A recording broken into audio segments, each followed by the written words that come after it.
Back in the 90s, cybersecurity was what happened when our favorite cartoon characters fought the bad guys inside of the computer. Personal computers were still relatively new back then, and I guess the writers and animators of our Saturday morning entertainment didn't really understand how they all worked.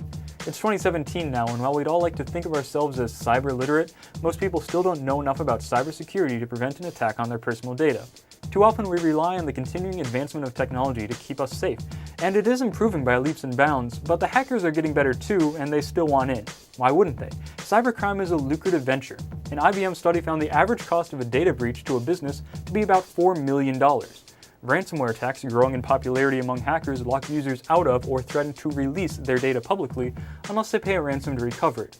Those types of attacks raked in $1 billion last year. We're dealing with big numbers here. And here's the biggest of them all. The total global cost of cybercrime is expected to reach $2 trillion, that's trillion with a T, by 2019.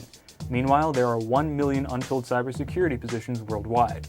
But here's the thing, most data breaches occur not as a direct result of malicious hacking, but due to human carelessness. Hackers want to exploit the weak link in the system, and that's generally not the technology, it's the people.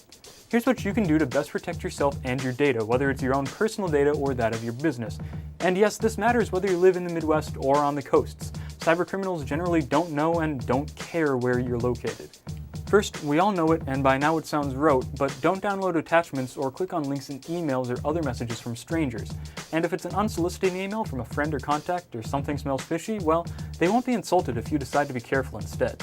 Scrutinize everything. Cybercriminals often try to trick you into believing they're something they're not. They'll pretend to be your bank or your antivirus software, or as in the case of a recent attack, Google Docs. Keep an eye out for misspellings and poor formatting. If something seems off, it probably is.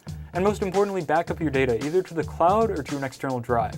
With a backup, you can recover your data even if you have to perform a full factory reset on your system, and it will protect you against most ransomware attacks, which can and do target individuals as well as businesses.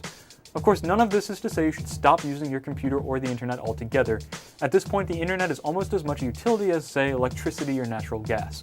And just like how those utilities function perfectly about 99% of the time, it's important to know how to deal with the 1% of the time when things do go wrong.